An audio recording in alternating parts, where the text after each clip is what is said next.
नमस्कार, स्वागत छ तपाईँलाई आजको भिडियोमा। म आज केही विषयान्तर भएर चाहिँ यो भिडियो बनाउन गइरहेको छु। त्यो के हो भने जेनरली मैले एब्रोडको इमिग्रेसन लज, रुल्स, स्पेसली फिनल्यान्डमा विद्यार्थी भिजा अथवा ग्लोबली विद्यार्थीहरूको अवस्था यी आदि कुराहरूमा चाहिँ कुरा गरिराखेको हुन्थेँ। तर आज म नेपालमा अहिलेको जल्दो बल्दो टपिकसँग जोडिन गइरहेको छु। त्यो के हो भने बालेन, रवि र कुलमानको मिलन लम्बिराखेको छ। किन यो मिलन चाहिँ एज फास्ट एज पोसिबल हुन सकेको छैन भन्ने बारेमा म केही कुरा गर्न गइरहेको छु। स्पेसली नेपालमा बसिरहेका युथहरू जसले परिवर्तन चाहन्छन् र नेपालका पुराना राजनीतिक दलहरूसँग वाक्क दिक्क भएका छन्। साथसाथै विदेशमा लाखौँ सङ्ख्यामा रहेका युथहरू र नेपाली परिवारहरू उनीहरूले साँच्चीकै परिवर्तन खोजेका छन्। नेपालमा परिवर्तन पुराना दलहरूबाट अब सम्भव छैन भन्ने निश्चित नै भइसकेको छ। त्यसैले सबैको चाहना यी तीनटा नामहरू अथवा तीनटा टाउकाहरू एकै ठाउँमा आएर देशलाई अघि बढाउन्, चुनावमा भाग लिउन् र देशलाई समृद्धि नेपालमा केही राम्रो कुरा गरून् भन्ने छ। तर उनीहरू बीचको यो वार्तालाप प्रत्येक मिडिया, प्रत्येक न्युज पेपरहरूमा यति घण्टादेखि वार्ता चलिरहेको छ, उसलाई भेट्न यो गयो, यसलाई भेट्न यो गयो भन्ने कुराहरू आइरहेको छ। तर मिल्न किन सकेको छैन भन्ने कुरा इम्पोर्टेन्ट छ। यो भनेको एउटा जङ्गलमा तीनटा सियर जस्तो हो। जब तीनजना टाउकेहरू एउटै पार्टीमा आउँछन् त्यहाँ मिलाउनु पर्ने कुरा धेरै छ। पार्टी भनेको सिङ्गल अथवा वान म्यानबाट चल्ने होइन। त्यसका विभिन्न संरचना तबकाहरू हुन्छन्। त्यसलाई पनि मिलाउनु पर्ने जरुरत छ। अब एउटा डार्क साइड अथवा नराम्रो पक्ष के छ भने यी तीनटा टाउकाहरू एउटै पार्टीमा आउँदा उनीहरू पनि अ काइन्ड अफ भागभण्डामा लागेका छन्। बालेन पक्षले कति सिट, कति संख्या पाउने, कुलमानले कति पाउने, रविले कति पाउने भन्ने कुरा एट द एन्ड अन्य पार्टीहरूले जे प्र्याक्टिस गरेका छन् त्यस्तै नै भइराखेको छ।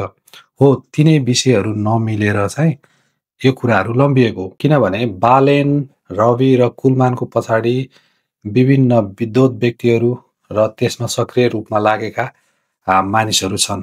उनीहरूलाई मिलाउनु पर्ने एकदम जरुरत छ। यी सबै कुराहरूलाई नमिलाइकन हतारमा निर्णय गरेर पार्टी बनाएर अघि बढ्दाखेरि पछि मिन टाइममा चुनाव अघि अथवा चुनाव सकिसकेपछि नि पार्टीमा ठुलो किचलो आउन सक्छ। तीनटा प्यानल अभियसली बन्न सक्छ जसले गर्दा पार्टी फुटको सङ्घारमा जान्छ। त्यही भएर अहिले बालेन, रवि र हर्कलाई चाहिँ टाइम चाहिँ छैन। किनभने निर्वाचन आयोगमा 2-3 महिनामा निर्वाचन प्रतिनिधिहरू, उम्मेदवारहरू यी आदि कुराहरू सबै पठाउनु पर्ने, बुझाउनु पर्ने जरुरत छ। तर हतार गर्नु पनि एकदमै रिस्क छ।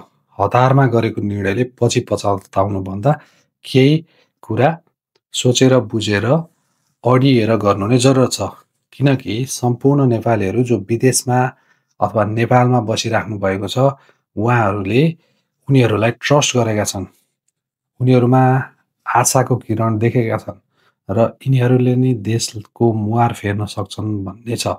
र उनीहरू नि एक आपसमा जुधे विभिन्न प्यानल बनाएर अघि बढे एट द एन्ड भने चाहिँ देशले फेरि अथवा नेपालीहरूले पछुताउनु बाहेक अरू केही हुँदैन। एट द एन्ड 4-5 वर्षपछि त्यस्तो अवस्था नै आउँछ। यिनीहरू भन्दा त पहिलेकै पुराना नै ठिक थिए। किनभने अहिलेको 35 वर्षदेखि सम्पूर्ण नेपालीहरूले त्यही कुरा रिग्रेट गर्दै आइरहेका छन्। अहिलेका नेताहरू जो हालिमुहाली गरिरहेका छन् त्योभन्दा त राजा ठिक भन्ने कन्सेप्ट छ। यी नेताहरूसँग आजित छन्। यी नेताहरू पछि बालेन, कुलमान, हर्क, रवि यीहरू आए भने यिनीहरू पनि यस्तै कुरामा लगे भने पछि यिनीहरू भन्दा त पहिलेकै ठिक भन्ने अवस्था आउन सक्छ। आशा छ उनीहरू मिलेर जान्छन्। देशको लागि अत्यावश्यक छ र यो साथसाथै बालेन, कुलमान र रविको अघि पछि लाग्ने कार्यकर्ताहरूले अब बारम्बार खबरदारी गर्न जरुरत छ। किनभने जब पार्टी ठुलो हुन्छ, पार्टीको संरचना ठुलो हुन्छ, त्यहाँ विभिन्न विचार विमर्शहरू हुन्छन्। त्यसले पार्टीलाई कहिलेकाहीँ बनाउने भन्दा नि भत्काउनेतिर लान्छ। त्यही भएर यो कुरा बुझ्न एकदमै जरुरत छ। हो, यिनै कारणले गर्दा यी तीनटा टाउकाहरू एउटै फ्रेममा आउन केही समय लागेको छ। तर होप फर द बेस्ट, उनीहरू आउनु नै पर्छ। नेपालको लागि यो जरुरत छ। पुराना नेताहरूलाई अब बाई बाई गर्नुपर्छ। उनीहरूको योगदानलाई सम्मान गर्दै अब रेस्ट गर, सल्लाहकार बन, आफ्नो रिटायर्ड जीवन राम्रोसँग परिवारलाई दिएर बाँच भन्ने कुरामा हामीले अबको भोटबाट, अबको चुनावबाट उनीहरूलाई म्यासेज साथसाथै साइड लगाउनु पर्ने एकदम जरुरत छ।